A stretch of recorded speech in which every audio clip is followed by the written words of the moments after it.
여러분 안녕하세요. 롱장입니다. 오늘은 일단 빌라, 전월세 이 부분에 대해서 말씀을 드리고자 합니다. 지금 시점부터는 굉장히 중요한 내용이 될 겁니다. 시청하시기 전에 구독하기, 좋아요, 메모시 부탁드리고요. 제 정규 강의 11기는 접수 기간입니다. 아래 링크에서 확인이 가능하세요.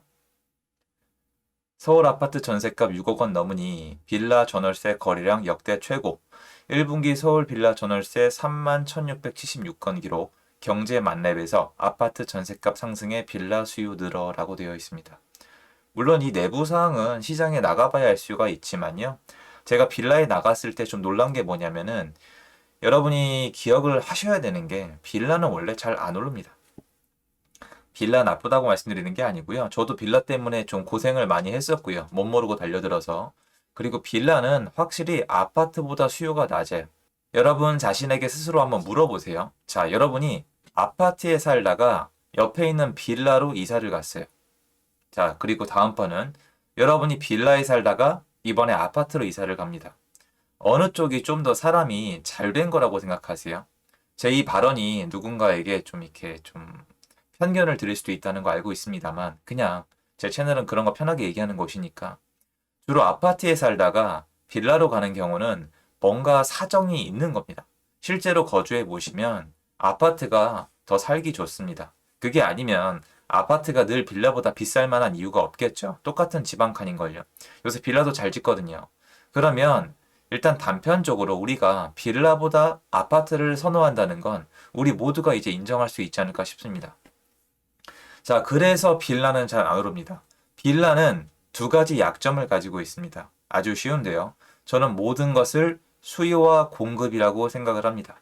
첫 번째, 수요를 뺏길 곳이 많죠. 빌라는 수요를 아파트뿐만 아니라 오피스텔, 뭐 아파텔, 뭐 생숙, 레지던스에 뺏깁니다. 이건 팩트예요. 그러니까 빌라라는 곳은 거주 공간으로서 뭔가 각광을 받는 거지 그 외에 사람들의 선호 현상에 따라서 다른 곳으로 많이 갑니다.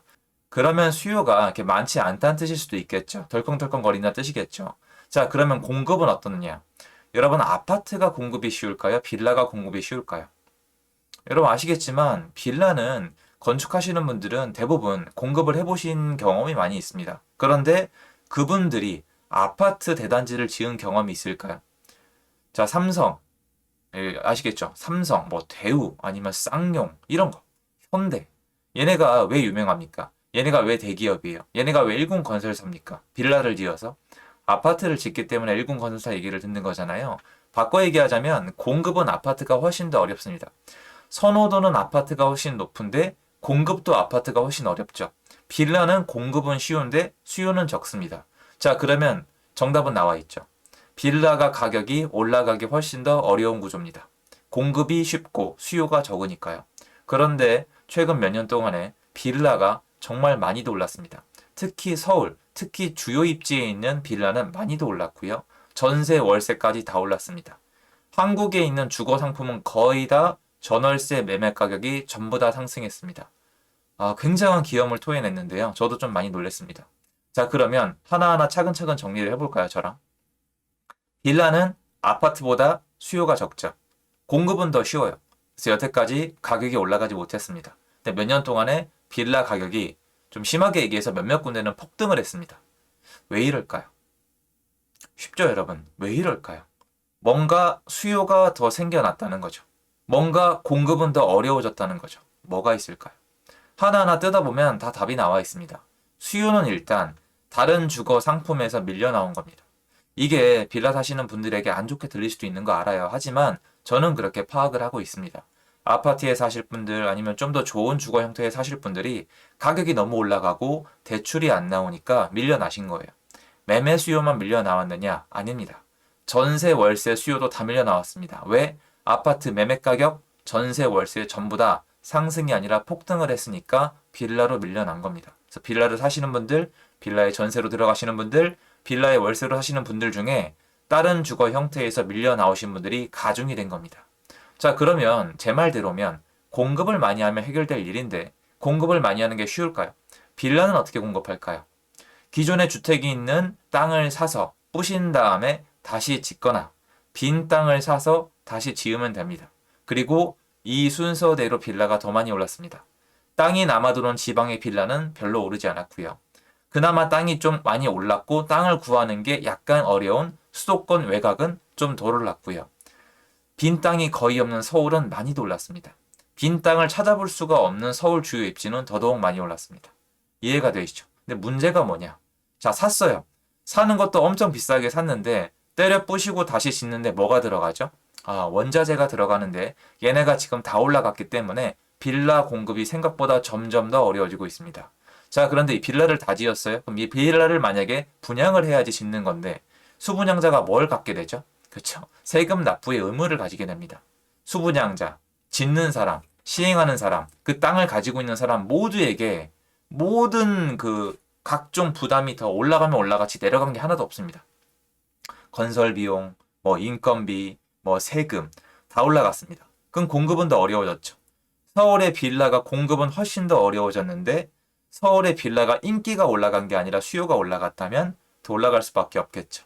자, 제가 이 영상을 왜 찍을까요? 올해 하반기 점점 뒤로 가면 뒤로 갈수록 특히 8월달, 9월달, 10월달, 11월달, 12월달 국힘당에서 발표한 것처럼 갱신권 사용을 더 이상 할 수 없는 분들이 대략 15,000세대가 기다리고 있습니다. 이분들이 어디론가 가시겠죠. 그런데 과연 폭등한 전세가를 이겨내지 못하신 분들은 어떤 초이스를 할까요? 저는 무조건적인 전세 상승을 외치고 있지 않은 이유가 기존 시장을 보면은 워낙 부분 다 망가져 있거든요. 빌라의 전세 월세 매매, 아파트의 매매 전세 월세 뭐 다 망가져 있기 때문에 이분들이 어디로 밀려날지는 저도 잘 모르겠습니다만 확실한 건 어디론가 가긴 가시겠죠. 그리고 이 현상이 벌어지면은 예를 들어서 아파트에 뭐 7억짜리 전세로 살고 계신데 아파트 7억 전세가 갑자기 뭐 11억이 됐다. 이런 거 있거든요, 실제로. 7억이 11억이 됐는데 11억 전세를 못 들어간다면 7억에 맞는 어떤 외곽의 아파트를 사던가 7억 전세가 있는 인근 단지의 빌라의 전세로 들어가는가 뭐 연립이겠죠. 이런 초이스를 하는 현상이 일어날 건데 이제 하반기로 갈수록 이게 벌어질 거란 말입니다. 그래서 저는 이렇게 지금 계속 나오고 있는데 아파트가 아닌 더 수요가 낮은 주거 형태가 계속 올라가고 있는 거. 이런데 수요가 인기가 올라간 게 아니라 이런데 정비 사업 때문에 투기꾼들이 몰려든 것도 있겠지만 이게 다가 아니라 무엇보다 집을 못 구한 분들이 밀려나고 있다는 사실을 인지를 하신 다음에 하반기 시장을 분석하시는데 좀 활용하시는 게 저는 훨씬 더 좋다고 생각합니다.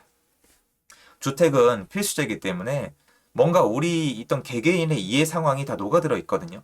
여러분이 집을 구하는데 원하는 집을 못 구한다면 그 이유가 있는 거고 이게 비싸거나 나한테 너무 부담스럽다면 얘보다 덜 좋은 곳으로 갈 수밖에 없는 건데 늘 이렇게 생각하면 안 좋겠지만 아파트에 비해서 빌라는 우리 마음속에 좀 덜 좋은 거, 좀 더 싼 거, 좀 더 부담이 없는 거란 인식을 자리 잡고 있거든요.